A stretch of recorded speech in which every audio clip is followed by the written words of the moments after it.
Good morning, students. Towards today's our class is separation. The topic separation. It is another term related to human resource management. Separation എന്നുള്ള word നിങ്ങൾ കേട്ട് പരിചയമുണ്ടാവും അല്ലേ? The separation. Separate എന്ന് പറഞ്ഞാൽ എന്താ? Separate ചെയ്യുക എന്ന് പറഞ്ഞാൽ വേർപിരിയലാണ് അല്ലേ സെപ്പറേഷൻ കൊണ്ട് ഉദ്ദേശിക്കുന്നത്. അപ്പോൾ ഒരു കമ്പനിയും ഒരു എംപ്ലോയിയും തമ്മിലുള്ള ഒരു വിട്ടുപോകൽ, അതാണ് എന്ത്? സെപ്പറേഷൻ. ഇപ്പോൾ ഇവിടെ കുറച്ച് പോയിന്റ്സ് കൊടുത്തിട്ടുണ്ട്, നോക്കാം. Which means an employee leaves the organisation or it is A decision that the individual and organisation part from each other. എന്താ പറഞ്ഞാൽ which means an employee leaves the ഓർഗനൈസേഷനിൽ നിന്നൊരു എംപ്ലോയി ലീവ് ചെയ്യുക മീൻസ് വിട്ടു നിൽക്കുക. Then it is A decision that the individual and organization part from each other. ഇൻഡിവിജ്വലും ഓർഗനൈസേഷനും part ചെയ്യുക, രണ്ട് പാർട്ടാവുന്നതിനാണ് എന്ത് പറയുക? ഇപ്പോൾ ഒരു ഓർഗനൈസേഷൻ വേറെ, ഇൻഡിവിജ്വൽ വേറെ. അതായത് ഓർഗനൈസേഷൻ്റെ പാർട്ട് അല്ലാതെ ആവുക ആര്? Individual employee. It is an important issue deal in an organisation. ഒരു ഓർഗനൈസേഷൻ ഡീൽ ചെയ്യുന്ന ഇമ്പോർട്ടൻറ്റ് ഇഷ്യൂ ആണ് എന്ത്? Separation. There are different ways of separation of an employee from an organisation. പല രീതിയിൽ ഒരു ഓർഗനൈസേഷനിൽ നിന്ന് എംപ്ലോയീസ് സെപ്പറേറ്റ് ചെയ്യാം. It may be retirement, resignation, suspension, dismissal, absconding and lay off. അതിൽ പ്രധാനപ്പെട്ട റീസൺസ് ആണ് പറഞ്ഞിരിക്കുന്നത്. Retirement, resignation, suspension, dismissal, absconding and lay off. അപ്പോൾ ഇതൊക്കെ എന്തൊക്കെ നോക്കാം, ഓരോന്നോരോന്നായിട്ട് നമുക്ക് എടുത്ത് പരിശോധിക്കാം. First retirement. റിട്ടയർമെൻറ്റ് നിങ്ങൾക്ക് അറിയാമല്ലേ? എന്താ റിട്ടയർമെൻറ്റ് എന്ന് പറഞ്ഞാൽ? നിങ്ങളൊക്കെ പറയുന്നുണ്ടാവും അല്ലേ എന്ന് ഞാൻ വിചാരിക്കുന്നു. Retirement it is the major cause of separation of employees from the organisation. ഒരു ഓർഗനൈസേഷനിൽ നിന്ന് എംപ്ലോയി സെപ്പറേറ്റ് ആവാനുള്ള മേജർ ആയിട്ടുള്ളൊരു കോഴ്സാണെന്ത്? Retirement. Can be defined as the termination of service of an employee on reaching the age of superannuation. Can be defined as the termination of the service of an employee on reaching the age of superannuation. Superannuation age attain ചെയ്യുന്നതോടുകൂടി ഒരു employee ഓർഗനൈസേഷനിൽ നിന്ന് terminate ആവുന്നതിനാണ് എന്ത് പറയാം? Retirement. Superannuation age is different from different organisation. അതായത് retirement age അത് ഓരോ ഓർഗനൈസേഷനിൽ ഓരോ രീതിയിലായിരിക്കും അല്ലേ? അപ്പോൾ ഓരോ കമ്പനികൾ അതിൻ്റെ ബൈലോസും കമ്പനി നിയമങ്ങളും കാര്യങ്ങളൊക്കെ ഉണ്ടാവില്ലേ, അതിൽ പറയും ഇത്ര ഏജായി കഴിഞ്ഞാൽ ആളുകൾ റിട്ടയർ ചെയ്യേണ്ടതാണ് എന്ന്. അപ്പോൾ പ്രൈവറ്റ് കമ്പനികളാകുമ്പോൾ അതിൽ പല സ്ഥലത്ത് പല രീതിയിലുള്ള ഓപ്ഷൻസാണ് ഉണ്ടാവുക. ചിലതിൽ റിട്ടയർഡ് ആയിട്ടുള്ള ആളുകളെയാണ് റിട്ടയർമെൻറ്റ്, ചില സ്ഥലത്ത് റിട്ടയർ ആയ ആളുകളായിരിക്കും മറ്റൊരു സ്ഥലത്ത് ചിലപ്പോൾ പോസ്റ്റ് ചെയ്യുന്നത്. അങ്ങനത്തെ കേസുണ്ട്. ഇപ്പോൾ സൂപ്പർ ആനുവേഷൻ ഏജ് എന്ന് പറഞ്ഞാൽ കൺഫ്യൂഷൻ ആവാനൊന്നുമില്ല. ഓരോ കമ്പനികളും അവരുടെ റിട്ടയർമെൻറ്റ് ഏജ് മുൻകൂട്ടി തീരുമാനിക്കും. ആ ഏജിനെയാണ് എന്ത് പറയുക? സൂപ്പർ ആനുവേഷൻ ഏജ് എന്ന് പറയുക. ആ ഏജ് ആകുമ്പോൾ എംപ്ലോയീസ് ഓട്ടോമാറ്റിക്കലി റിട്ടയർമെൻറ്റിലേക്ക് പോകുന്നു. ഇപ്പോൾ ഒരു എക്സാമ്പിൾ ഇവിടെ state government employees superannuation age is 58 years ആണ്. അപ്പോൾ അധ്യാപകരൊക്കെ ആണെങ്കിൽ 58 years ആണ് അവരുടെ സൂപ്പർ ആനുവേഷൻ ഏജ് എന്ന് പറയുന്നത്. അപ്പോൾ അതാണ് retirement. There are 2 types of retirement. Retirement 2 types ഉണ്ട്. ഒന്ന് compulsory retirement, second voluntary retirement. Compulsory എന്ന് പറഞ്ഞാൽ എന്താ? നിർബന്ധമാണ് അല്ലേ? This is the retirement when employees retire compulsorily from the service on attaining the age of superannuation. Superannuation age attain ചെയ്തതോടുകൂടി employee നിർബന്ധമായും retire ചെയ്തിരിക്കണം. അതാണെന്ത്? Compulsory retirement. Then voluntary retirement. When an organization give option to its employees to retire even before superannuation, it is called voluntary retirement. Superannuation age എത്താൻ മുന്നേ organisation എംപ്ലോയീസിനോട് retire ചെയ്യാൻ വേണ്ടി പറയുമ്പോൾ അതാണെന്ത്? Voluntary retirement. This is a scheme termed as voluntary retirement scheme, VRS. Voluntary retirement സ്കീമാണ് VRS. VRS എടുക്കുക എന്ന് പറഞ്ഞാൽ നമ്മൾ സൂപ്പർ ആനുവേഷൻ ഏജ് ആവുന്നതിന് മുമ്പേ നമ്മൾ റിട്ടയർ ചെയ്യുക. അതുകൊണ്ട് ഇവർക്ക് പല ബെനിഫിറ്റും ഉണ്ടാവും. ചിലപ്പോൾ നമ്മുടെ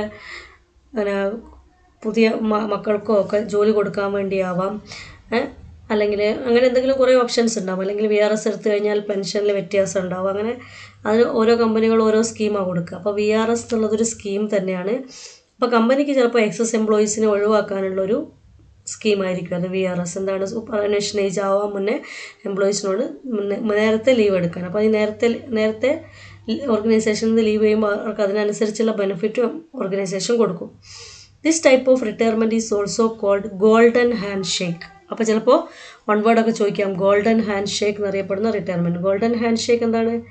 നമ്മൾ സൂപ്പർഅന്വേഷൻ ഏജ് ഒന്നും ആയിട്ടില്ല, പക്ഷേ എന്ത് ചെയ്യാണ്, അവരെ ഓർഗനൈസേഷനിൽ നിന്ന് അവർ വിട്ടു നിൽക്കുകയാണ്. അപ്പോൾ അവരെന്താണ്, നമ്മളൊരു ഹാൻഡ് ഷേക്ക് എന്താണ് പോകുമ്പോൾ ഒരു ഹാൻഡ് ഷേക്കൊക്കെ കൊടുത്തിട്ട് ഷേക്ക് ഹാൻഡൊക്കെ കൊടുത്തിട്ട് പറഞ്ഞു വിടുകയാണ്. അപ്പോൾ ആ വോളണ്ടറി റിട്ടയർമെൻറ്റ് അല്ലെങ്കിൽ VRS അല്ലെങ്കിൽ ഗോൾഡൻ ഹാൻഡ് ഷേക്ക്, ഇതാണ് സ്കീം. അപ്പോൾ റിട്ടയർമെൻറ്റ് എന്താണെന്ന് മനസ്സിലായി. സൂപ്പർഅന്വേഷൻ ഏജ് എത്തുന്ന ആളുകൾ ഓർഗനൈസേഷനിൽ നിന്ന് ടെർമിനേറ്റഡ് ആവുന്നതിനാണ് റിട്ടയർമെൻറ്റ് എന്ന് പറയുക. അത് കമ്പൽസറി ഉണ്ട്, വോളണ്ടറി ഉണ്ട്. കമ്പൽസറി എന്ന് പറഞ്ഞാൽ ഏജ് എപ്പോഴും അപ്റ്റൈൻ ചെയ്യുന്നു ആ സമയത്ത് റിട്ടയർ ആവുക എന്നുള്ളതാണ്.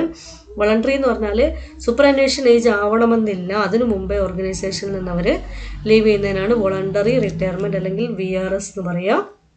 മറ്റൊരു പേരാണ് golden handshake. Golden handshake. Then next സെപ്പറേഷൻ്റെ നെക്സ്റ്റ് ടേം ആണ് റെസിഗ്നേഷൻ.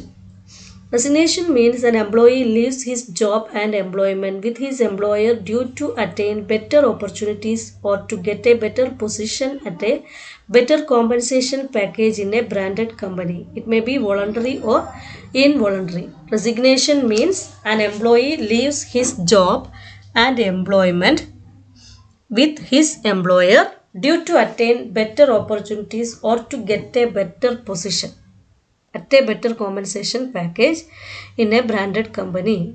ഒരു എംപ്ലോയി അയാളുടെ എംപ്ലോയറുമായിട്ട് അല്ലെങ്കിൽ അയാളുടെ ജോലിയിൽ നിന്ന് റിസൈൻ ചെയ്യുക. എന്താണ് അയാൾ തന്നെ റിസൈൻ ചെയ്യുകയാണ്, ടെർമിനേറ്റ് ചെയ്യുകയാണ്. എന്തിനു വേണ്ടി? Due to attain better opportunities. അപ്പോൾ അയാൾക്ക് അതിലും നല്ലൊരു ജോലി, നല്ല ശമ്പളവും നല്ല സ്റ്റാറ്റസും നല്ല അലവൻസും കാര്യങ്ങളൊക്കെ കിട്ടുന്ന മറ്റൊരു ജോലി കിട്ടുന്ന സമയത്ത് ഇയാൾ എന്ത് ചെയ്യുന്നു? നിൽക്കുന്ന കമ്പനിയിൽ നിന്ന് ലീവ് ചെയ്തു മറ്റേ ഓപ്പർച്യൂണിറ്റി സ്വീകരിക്കുന്നു. അപ്പോൾ അയാൾ സ്വന്തം ഇഷ്ടപ്രകാരം മറ്റൊരു കമ്പനിയിലേക്ക് പോകാൻ വേണ്ടി അല്ലെങ്കിൽ മറ്റൊരു ഓപ്പർച്യൂണിറ്റി കിട്ടുമ്പോൾ സ്വന്തം ഇഷ്ടപ്രകാരം ഓർഗനൈസേഷനിൽ നിന്ന് അയാളുടെ ജോലി അയാൾ തന്നെ ടെർമിനേറ്റ് ചെയ്യുന്നതാണ് എന്ത്? റെസിഗ്നേഷൻ എന്ന് പറയുക. റെസിഗ്നേഷൻ എംപ്ലോയീസ് റെസിഗ്നേഷൻ ലെറ്റർ എംപ്ലോയർക്ക് കൊടുത്തിട്ട് മുൻകൂട്ടി എത്ര ദിവസം മുന്നേ കൊടുക്കണം എന്നൊക്കെ ഉണ്ടാകും. പ്രയർ നോട്ടീസൊക്കെ കൊടുത്ത് റെസിഗ്നേഷൻ ലെറ്ററൊക്കെ കൊടുത്തിട്ടാണ് പിരിഞ്ഞു പോവുക. May be voluntary or involuntary. ഇതെന്താവാം? വോളണ്ടറി ആവാം, ചിലപ്പോൾ ഇൻവോളണ്ടറി ആവാം. ചിലപ്പോൾ ചില കേസിൽ റിസൈൻ ചെയ്യാൻ വേണ്ടി കമ്പനി തന്നെ ആളുകളോട് പറയും. ചിലപ്പോൾ എംപ്ലോയിയുടെ സ്വന്തം ഇഷ്ടപ്രകാരം ആവാം. അപ്പോൾ അതും വോളണ്ടറി ഓർ ഇൻവോളണ്ടറി ആവാം. ഇപ്പോൾ കമ്പൽസറി അത് ചിലപ്പോൾ കമ്പൽസറി റെസിഗ്നേഷൻ ആവാം, ചിലപ്പോൾ ഇൻവോളണ്ടറി റെസിഗ്നേഷൻ ആകാം. ഓക്കെ. നെക്സ്റ്റ് ആണ് retrenchment. Retrenchment it means a permanent termination of an employee's service for economic reason. It occurs an account of surplus staff, poor demand for products or general economic slowdown, etc.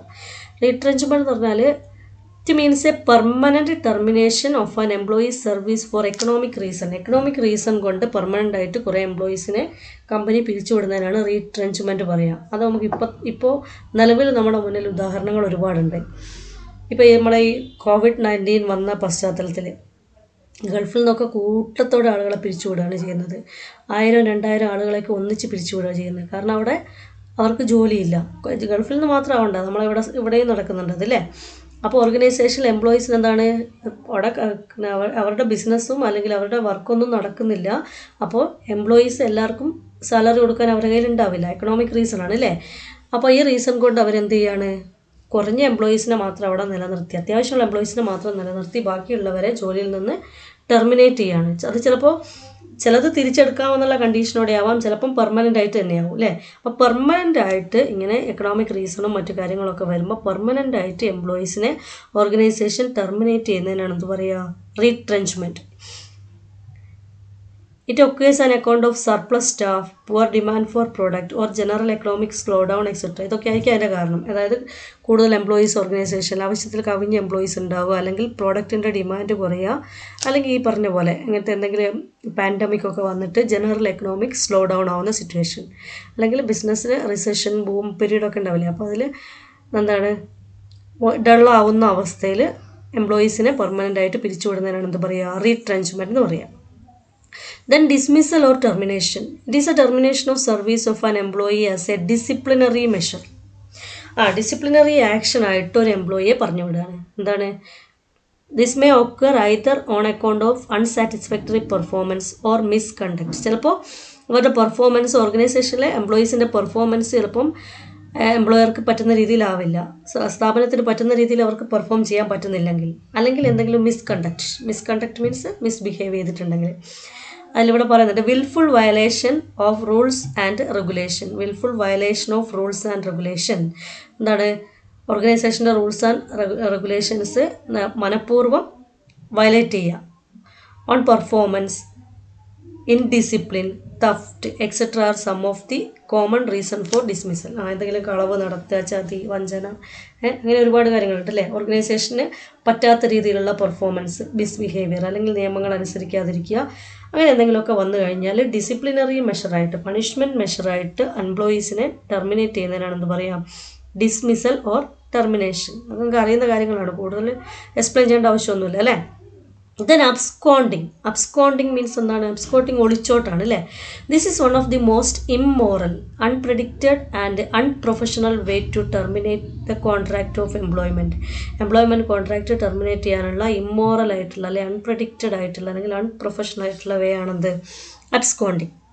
In this case, on one fine morning, an employee decides not to go to work. He does not consider its after effects. അപ്പോൾ absconding എന്താ പറഞ്ഞാൽ? It is a unprofessional way to terminate the contract of employment. In this case on one fine morning an employee decide not to go to work. ഒരു ദിവസം രാവിലെ employee തീരുമാനിക്കുകയാണ് എന്ത്? ഞാൻ ഇനി മുതൽ ജോലിക്ക് പോകുന്നില്ല എന്ന് തീരുമാനിക്കുകയാണ്. He does not consider its after effects. അതിൻ്റെ ആഫ്റ്റർ എഫക്ട്സ് ഒന്നും അദ്ദേഹം കൺസിഡർ ചെയ്യുന്നില്ല. അതായത് ഞാൻ പോകാത്തതുകൊണ്ട് ഓർഗനൈസേഷനിൽ എന്തൊക്കെ മാറ്റങ്ങൾ വരുന്നു. അപ്പോൾ ഇയാൾ ചെയ്തുകൊണ്ടിരുന്ന വർക്കൊക്കെ ഉണ്ടാവില്ലേ, അത് മറ്റാർക്കും ഏൽപ്പിച്ചു കൊടുത്തിട്ടുണ്ടാവില്ല, കാര്യങ്ങളൊന്നും. അപ്പോൾ സാധാരണ നമ്മളൊരു ഓർഗനൈസേഷനിൽ നിന്ന് വിട്ടു പോവുകയാണെങ്കിൽ നമ്മളെ ബാക്കി വരുന്ന ആളുകൾക്ക് നമ്മളെ കാര്യങ്ങളൊക്കെ ഏൽപ്പിച്ചു കൊടുത്തിട്ടൊക്കെയാണ് പോവുക അല്ലേ, ബാക്കി കേസിലൊക്കെ ആകുമ്പോൾ. അപ്പോൾ ഇവിടെ അതൊന്നുമില്ല, ഒന്നും പറയാണ്ട് ഒരു ദിവസം രാവിലെ ഒരു എംപ്ലോയി ഓർഗനൈസേഷനിലേക്ക് പോകുന്നില്ല എന്ന് തീരുമാനിക്കുകയാണ്. അതിനാണ് എന്ത് പറയുക? അബ്സ്കോണ്ടിങ്. അപ്പോൾ ഇതാണ് ഇത് ഇമ്മോറൽ വേ എന്ന് പറഞ്ഞത്, absconding. Employees can abscond in either or all of the below mention situation. അപ്പോൾ അങ്ങനെ അബ്സ്കോണ്ട് ചെയ്യാനുള്ള ചില സിറ്റുവേഷൻസ്, ഈ കാരണങ്ങൾ കൊണ്ടൊക്കെയാണ് ഒരു എംപ്ലോയി ഒരു ഓർഗനൈസേഷനിൽ നിന്ന് അബ്സ്കോണ്ട് ചെയ്യുക. അതായതൊക്കെയാണെന്ന് നോക്കാം. ആഫ്റ്റർ സ്റ്റീലിംഗ് ആണ്, STEALING ആണ്.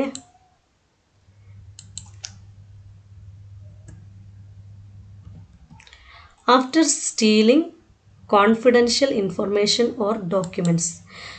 ഓർഗനൈസേഷനിലെ കോൺഫിഡൻഷ്യൽ ആയിട്ടുള്ള രഹസ്യാത്മകമായിട്ടുള്ള ഇൻഫർമേഷൻസോ ഡോക്യുമെൻറ്റ്സോ ഒക്കെ മോഷ്ടിച്ചതിന് ശേഷമാവാം.